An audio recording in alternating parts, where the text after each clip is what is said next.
शीला का पति उसे अक्सर मारता पीटता रहता था। शीला खुद तो हमेशा दर्द सहती रहती, पर जब उसका पति उसकी 8 साल की छोटी सी बेटी पर भी हाथ उठाने लगा तो शीला ने डिवोर्स लेना ही सही समझा। देखो राज, अब मुझे तुमसे डिवोर्स चाहिए।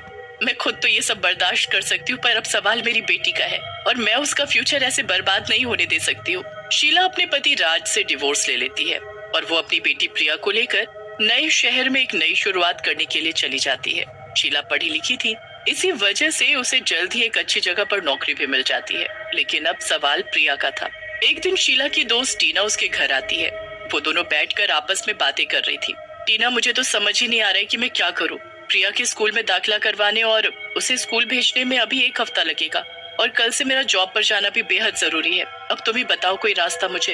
अरे ये तो समस्या है, क्योंकि तुम प्रिया को अपने साथ लेकर भी नहीं जा सकती।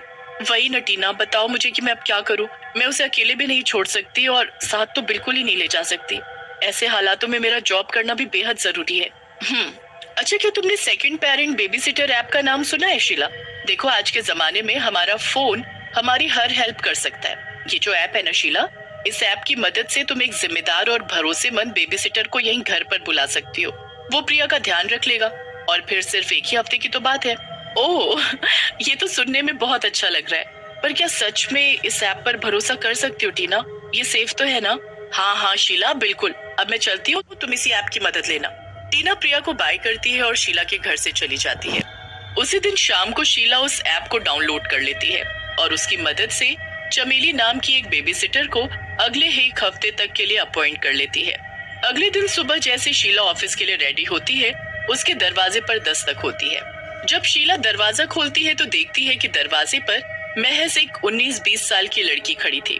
उसने काले रंग के कपड़े पहन रखे थे और उसका चेहरा बिल्कुल सफेद था। उसकी नीली आंखें देखकर ऐसा लग रहा था मानो उनमें बिल्कुल जान ही ना हो। वो लड़की शीला से कहती है, हेलो मैम, मेरा नाम चमेली है और मैं ही आपकी बेबी सिटर हूँ। आज से अगले 1 हफ्ते तक आपके ऑफिस जाने से पहले मैं आ जाऊंगी और तब तक आपके बच्चे के साथ रहूंगी जब तक आप वापस नहीं आ जाते। शीला को वो लड़की अजीब तो लगती है, पर वो जल्दबाजी में उस पर ज्यादा ध्यान नहीं देती और उसे प्रिया के खाने वगैरह के बारे में बताकर ऑफिस चली जाती है। इधर प्रिया अभी सोकर नहीं उठी थी और वो अपने बेड पर चुपचाप लेटी हुई थी।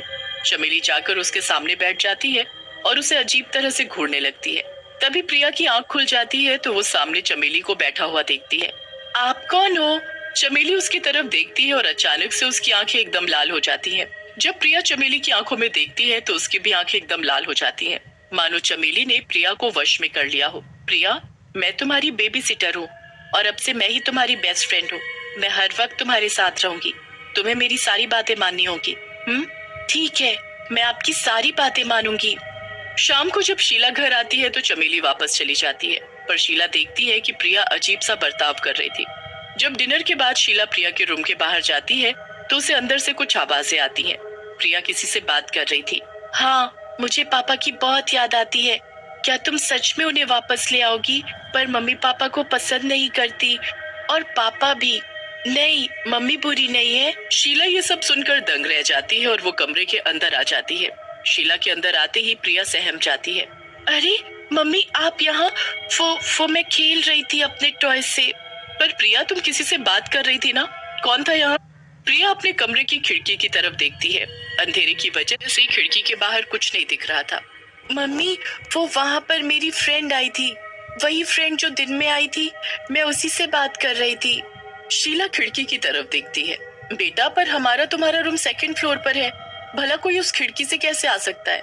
जरूर तुम्हें वहम हुआ होगा। चलो अब सो जाओ। शीला खिड़की बंद कर देती है और प्रिया को सुला देती है।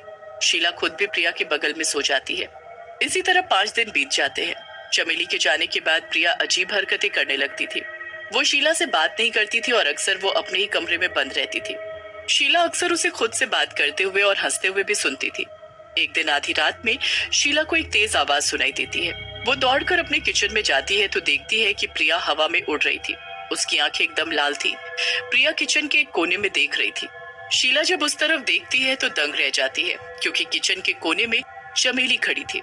चमेली, इतनी रात गए तू यहाँ क्या कर रही है? और तू अंदर कैसे आई? क्या किया तूने मेरी बेटी के साथ? अब वो तेरी बेटी नहीं, मेरी बेटी है। चमेली प्रिया की तरफ इशारा करती है और अपनी उंगलियां घुमाती है, जिससे प्रिया का सर उल्टा घूम जाता है और फिर अचानक से वो नीचे जमीन पर गिर जाती है। अरे मेरी बेटी! प्रिया उठ जाओ बेटा, देखो तुम्हारी मम्मी यहाँ है। प्रिया आंखें खोलती है और शीला को जोर से धक्का दे देती है, जिससे शीला दूर जाकर गिरती है। प्रिया अपने हाथ में चाकू ले लेती है और चमेली के पास जाकर खड़ी हो जाती है। देख ले शीला, अब ये सिर्फ मेरी बात सुनेगी, क्योंकि अब ये मेरी बेटी है। तुझे इसकी परवाह कभी थी ही नहीं, क्योंकि तूने इसे किसी और के पास छोड़ दिया। पर अब प्रिया अपनी असली माँ के पास आ गई है और मेरे एक इशारे पर ये तुझे भी खत्म कर देगी। तुम ये सब क्यों कर रही हो? कौन हो तुम और मुझसे क्या चाहती हो? मैं कोई इंसान नहीं बल्कि एक चुड़ैल हूँ। मेरी माँ भी मुझे इसी तरह से घर पर अकेला छोड़कर चली जाती थी और एक दिन उनकी लापरवाही से मेरी मौत हो गई। तब से मैं बेबी सिटर चुड़ैल बनकर घूम रही हूँ। जो भी माँ अपने बच्चे को अकेला छोड़ती है, मैं उसके बच्चे को अपने वश में कर लेती हूँ और उसकी माँ को अच्छा सबक सिखाती हूँ। और अब तू भी मरेगी। प्लीज प्लीज मुझे छोड़ दो। चमेली प्रिया को इशारा करती है और प्रिया चाकू लेकर शीला की तरफ भागने लगती है। प्रिया बेटा, मैं तुम्हारी माँ हूँ, होश में आओ। सिर्फ मेरा प्यार ही तुम्हें वापस पहले जैसा कर सकता है। अगर मेरा प्यार सच्चा होगा तो तुम जरूर होश में आओगी।